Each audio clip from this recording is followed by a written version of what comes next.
Halo semuanya, selamat datang di channel cerita Donghua ID. Tanpa basa-basi lagi mari kita melanjutkan cerita sebelumnya. Selamat mendengarkan, bab 7, kesempatan untuk datang. Kata-kata Yun Hao diucapkan, dan aula sunyi, dan semua orang bahkan lebih tercengang. Tetapi kemudian ledakan tawa keluar.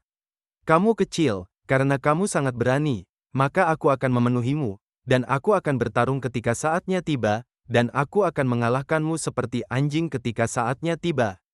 Yun Feng melangkah keluar dalam satu langkah, wajahnya marah, dan dia berbicara. Sebelumnya, Yun Tianquo melindungi Yun Hao, dan dia harus menahannya, tetapi sekarang Yun Hao mengambil inisiatif untuk mengirimnya ke kematian, bagaimana dia bisa melewatkannya? Oke, aku akan menyimpan lengan itu selama beberapa hari lagi. Yun Hao acuh tak acuh terhadap provokasinya. Kacukan anjing, tidak terlalu bagus, tapi tidak kecil. Yun Feng sangat marah, tetapi begitu kata-katanya jatuh, angin kencang naik di aula, dan sesosok menyapu ke dalam ruangan. Pukulan, suara tiba-tiba terdengar. Yun Feng ditampar oleh bayangan hitam dan berguling ke tanah, memuntahkan seteguk darah, dan langsung pingsan. Yun Tianquo, kamu berani menyakiti anakku. Ketika Yun Haiseng melihat pendatang itu, dia sangat marah. Tidak ada yang mengira bahwa Yun Tianquo akan tiba-tiba muncul dan menembak para junior. Yun Tianquo memegang pedang berat di tangannya dan berkata dengan keras, anjing macam apa putramu, berani memarahi putra Lao Su karena menjadi kacukan. Lao Su tidak membunuhnya, dia sudah berbelas kasihan. Anda, kamu, tubuh Yun Hai gemetar karena marah. Jangan berpikir bahwa jika Lao Su memberikan wajah kepada wanita tua dari keluarga tuannya, dia akan membiarkanmu datang omong kosong. Keluar, jika kamu tidak keluar, aku akan memotongmu sekarang. Awan itu lebar dan membunuh, dan mereka kejam. Dia menelan amarahnya pada Yun Haiseng dan yang lainnya sebelumnya, pertama karena wanita tua dari keluarga utama, dan kedua karena Yun Hao. Yun Hao tidak bisa mengembangkan seni bela diri sebelumnya, dia takut jika dia mengalami kecelakaan, Yun Hao masih bisa hidup dengan baik dengan mengandalkan keluarga Yun di masa depan. Tapi sekarang Yun Hao dapat mengembangkan seni bela diri, dan dia memiliki kemampuan untuk mendapatkan pijakan. Lalu mengapa dia harus tunduk pada kelompok sampah ini? Wajah Yun Haiseng pucat, dia tidak berani bertarung dengan Yun Tianquo, meskipun mereka berdua memiliki ranah yang sama. Tetapi Yun Tianquo telah bertarung selama beberapa dekade, dan pengalaman tempurnya sudah cukup untuk menghancurkannya. Yun Tianquo, akun hari ini, 10 hari kemudian, kami akan menyelesaikannya satu persatu. Yun Hai menggertakkan giginya dengan marah, meskipun dia tidak sabar untuk membiarkan Yun Feng memotong Yun Hao sekarang, dia harus menahan nafas ini. Ketika kata-katanya jatuh, dia menjemput Yun Feng dan bawahannya dan meninggalkan tempat itu. Aula utama kembali tenang. Kemarahan. Yun Tianquo memudar, mengerutkan kening, dan menegur dengan cemas, bocah bau, kamu baru berkultivasi seni bela diri selama beberapa hari? Bukankah kamu bunuh diri? Ayah, aku bisa menang. Jawab Yun Hao. Siapa yang memberimu kepercayaan diri? Yun Tianquo mengerutkan kening. Pembantaian pedang besi, langit lebar. Yun Hao berkata sambil tersenyum. Yun Tianquo tercengang ketika mendengar ini, dan segera tersenyum tak berdaya, dan berkata, benih Lao Su adalah tulang punggung. Sekarang setelah Anda mengambil keputusan, saya tidak akan berbicara omong kosong. Karena putranya begitu berani dan berani, bagaimana dia bisa menunjukkan kepengecutannya sebagai seorang ayah? Akhir terburuk tidak lebih dari kehilangan gym seni bela diri pedang gila ini. Tapi semuanya sudah mati, orang-orang masih hidup, dan putranya memiliki ambisi ini, setidaknya masa depan tidak akan terlalu buruk. Selain itu, bagaimana jika Yun Hao benar-benar menang? Tatapan Ling Feiyu pada Yun Hao sangat rumit. Orang ini sepertinya benar-benar berubah. Dia memiliki lebih banyak tanggung jawab dan keberanian manusia. Ling Feiyu diam-diam berdoa di dalam hatinya, berharap semua yang ada di depannya bukanlah kilatan di panci, dan Yun Hao dapat mempertahankan ambisi pria ini. Hao aku akan keluar dan mencarikan beberapa pil untukmu, dan kamu menungguku kembali ke rumah.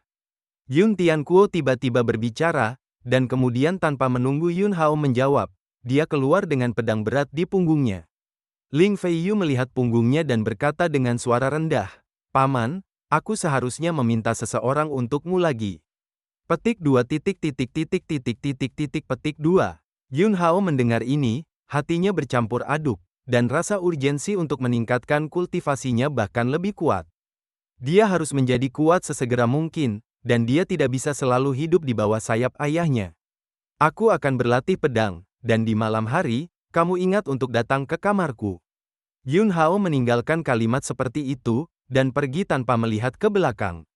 Ketika Ling Feiyu mendengar ini, wajahnya sangat merah, matanya berkedip, dan dia tidak berani menjawab.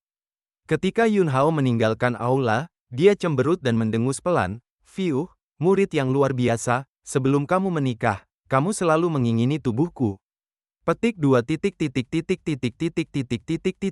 Setelah Yun Hao kembali, dia mulai berlatih ilmu pedang. Pedang panjang itu terhunus, dan cahaya pedang menyapu keluar dari sarungnya. Ujung tajam, meledak dalam sekejap. Segera, halaman dipenuhi dengan pedang ki dan cahaya dingin. Satu demi satu cahaya pedang menebas, dan cahaya pedang tidak menyebar di udara, seperti lapisan gelombang laut. Ini adalah ilmu pedang dari tingkat yang lebih rendah dari peringkat Xuan, 9 pedang absolut dari gelombang bertumpuk. Cahaya pedang adalah 9 tumpukan, dan ledakan dalam sekejap bahkan tidak akan lebih buruk dari ilmu pedang dari beberapa ilmu pedang kelas menengah.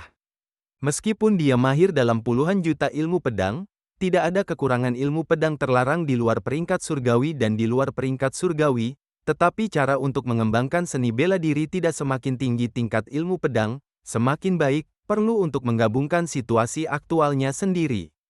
Dengan tubuh harta karun tingkat pemulanya saat ini, seperti budidaya alam induksi Qi, mempraktikkan serangkaian teknik pedang ini adalah pilihan terbaik. 5 cahaya pedang bersinar terang, tiba-tiba bergabung menjadi satu, dan meledak dengan tepi yang menakutkan, menebas ke arah kubah surgawi, bergegas ke langit dan kemudian menghilang. Hanya dalam satu sore, dia mengembalikan rangkaian teknik pedang ini ke alam puncak, dan melemparkan 5 tumpukan gelombang pedang.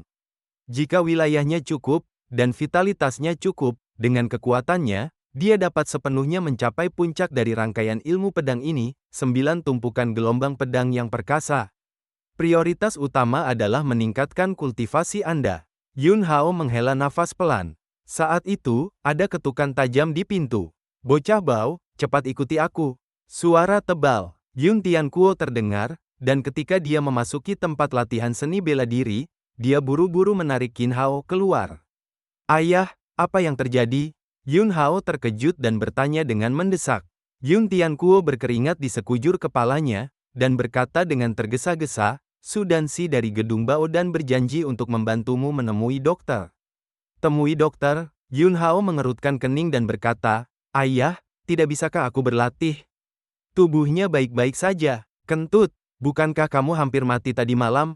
Cepat dan ikut denganku, dan biarkan Su Dansi membantumu memeriksanya." "Langit lebar dan berawan, tapi aku ingat hubunganmu dengan Su Dansi tidak baik, mengapa dia tiba-tiba memperlakukanku dengan baik?" Pikiran Yun Hao berubah, dan dia bertanya lagi. Dia merasa mungkin ada sesuatu yang tersembunyi di dalamnya. "Jangan bicara omong kosong, cepatlah, jangan biarkan Su Dansi menunggu lama, ini adalah kesempatan yang akhirnya diminta ayahmu." Langit berawan, dan cerita pun berakhir. Sampai jumpa di episode selanjutnya. Bye-bye.